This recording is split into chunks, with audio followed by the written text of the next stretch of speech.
یو صحابی دی حضرت سعد رضی اللہ عنہ. دا صحابی دا رنگ نم تورو او شکل امدا سیو چې پوزه غټه وا، سترګې هم بل شانتې وي، غوږونه هم بل شانتې وو، ډېر بدنما غوندې و د شکل نه. خو الله ګورې د انسان شکل ته نه ګوري. ښه ان الله لا ينظر الى صورکم، تاسو شکل ته څوک الله نه ګوري، عمل ته ګوري. نو اوس هم په مکه مکرمه کې که تاسو دا ډېر ملګري به حج عمرې له تلي، هلته د افریقې دا تور خلک یي، بعضې پکې عجیبه غوندې شکلونه، پوزې او سترګې او غوږونه تور هم یو، شکلونه هم بل شانتي. نو دې تک تور مو په مخې غټ غټ داغونه مو او شکل هم څه بل شانتي او ډېر غریب و. یو ځل راغی حضور پاک مبارک ته کېناسته او جړلې، وی دا الله رسوله، وی ما به خدای ځان ته رانږدې کړي، پرې به مې دي، ما به جنت ځان ته پرېږدي او د جنت حورې به مې ځان ته پرېږدي.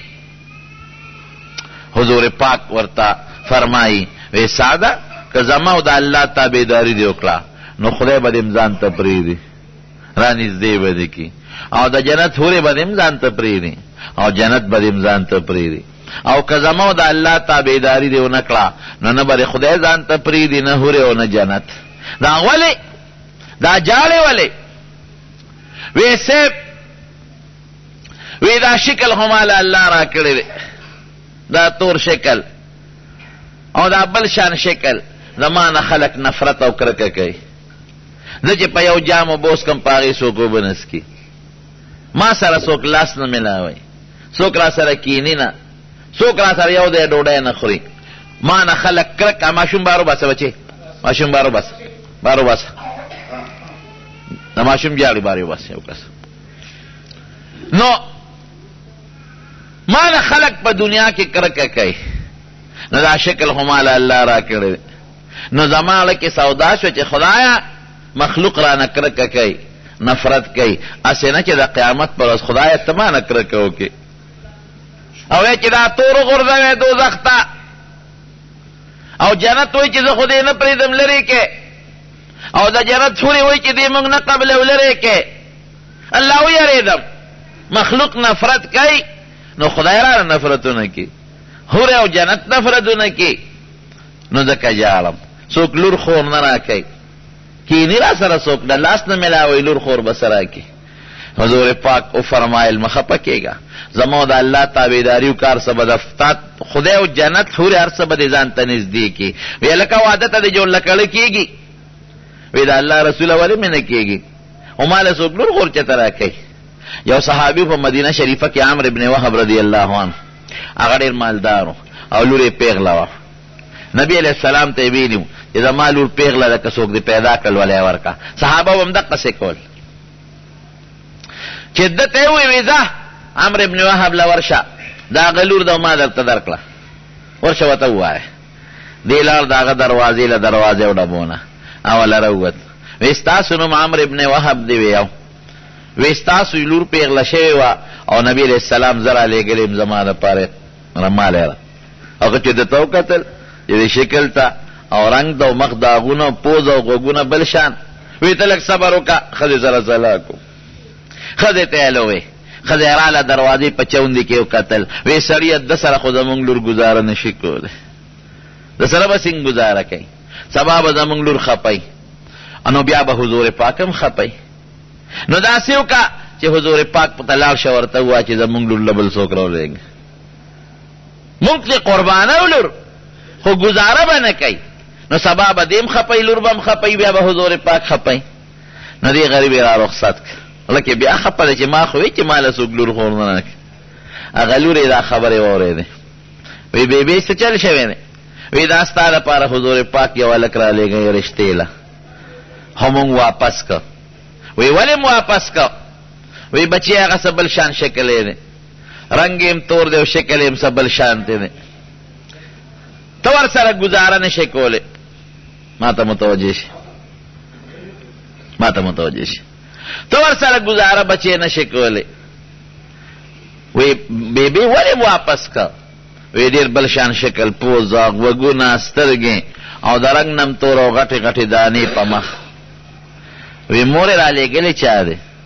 وی حضور پاک مبارک را لے گلے دے وی شابه مور را واپسی کا وی زما دے قسم پا اللہ چې مال د کم خاون بندوبست د دوارو جهانو سردار کړی دی هغه مال د ډېرو ښکلو خشتو خاوندانو نه بهتر دی راولې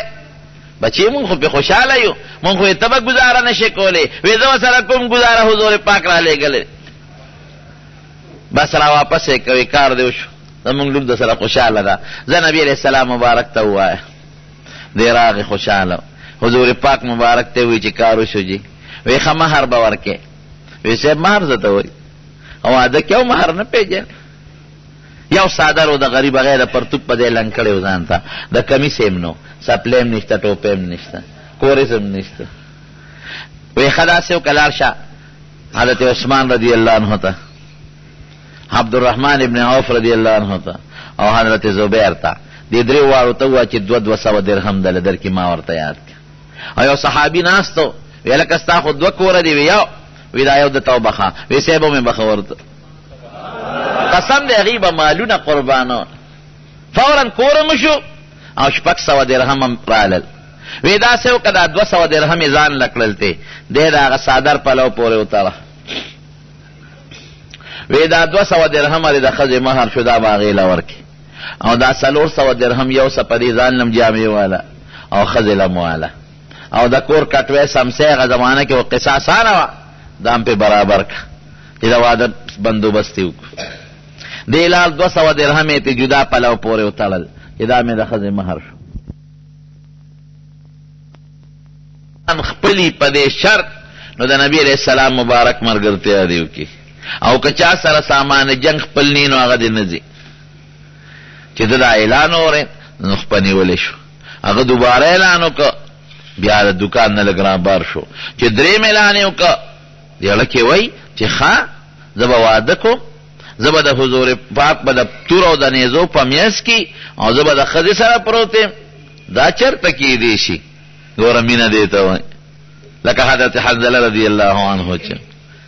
دا به څنګه وشي هغې به میدان جنګ کې د دشمن په میانس کې د تورو غزارونه او زه به خوشحالي کوم په کور کې دوکان یې پرېښود لاړ منډی ته هسې ځان له واغېشت او توره یې واغېشته او یو نقاب یې ځان له واغېش روبن چې په هغې یې ځان له دا مخ وتړه صرف سترګې یې ښکارېدې مخ هرڅه پټ کړل او پاسې خپواړو له میدان جهاد ته ورسېد چې هلته ورسېد جنګ شروع دی پکې شامل شو په جنگ کې نو زبردست جهاد یې وکړه د دنیا کافر یو خوا بل خوا مړه کوي مردارۍ خو مخ یې تړلی دی څوک یې نه پېژني صحابه یو بل ته ویې لکه څوک ناشنا نه مسلم راغلی دی ځکه مونږ خو یې نه پېژنو نوی مسلمان دی او ناشنا بهادر دی او د دنیا کافر یې مردار کړل یو ته او بل ته حضرت علی رضی الله عنه حضور پاک مبارک ته راغی وی صاحب یو هلک راغلی دی نوی مسلمان دی او ډېر بهادر دی او د دنیا کافر یې مردار کړل ډېر غیرتي وی کم دی وی هغه اس باندې سور دی هغه یو دغه وخت کې ده تور اوچته کړی په یو کافر یې غزار کو نو دا څادر یې د دې لاس نه راپروت یو نو حضور پاک یې دا مټ ولیده دا تور مټ او داغونه دي پې هلکه وی دا خو هغه سعد معلومېږي اظنه سعدا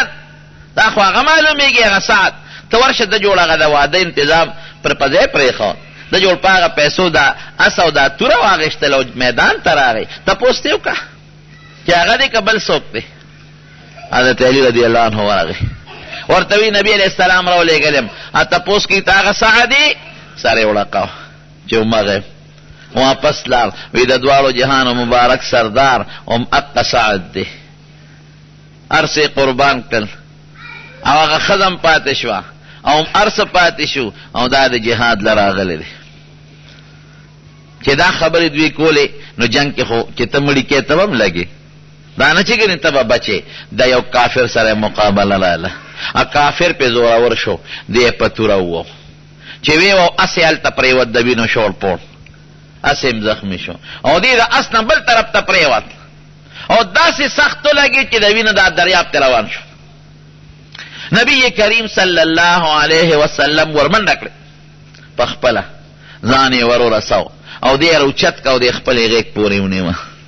غیږ پورې. او قسم د روایت کې راځي چې حضور پاک په خپل مبارک صادر تی ویني پاکي، په دې صادر مبارک ولا تندیم پاکي او مخم ولا پاکي او پوزم ولا پاکي او غیږ کې د حضور پاک پروت دی. الله اکبر، څونه قیمتي شخصیت. د نبی علیہ السلام دی غیږ کې د قصیونی وکلک او تیوینی پاکی او دی پا اغا وقت کې د افسوس پسترگو حضور پاک تدا سے مخامخ گوری وی دا اللہ رسولا جنت بمازان تپریدی، اللہ بمازان تپریدی، دا جنت حوری بمازان تپریدی. اغا افسوس دارے و لگولا. حضور پاک وی اے سعدا زما دے پا اغا ذات قسمی چی زما سادا چا پہ اختیار کی دا چی زبدا اللہ دربار کی تالا گوئی کوم جنت بد امزان تپریدی، دا جنت حور امستادی او خدای بد امزان تا نزدی کی. چی حضور پاک دا آوازو کا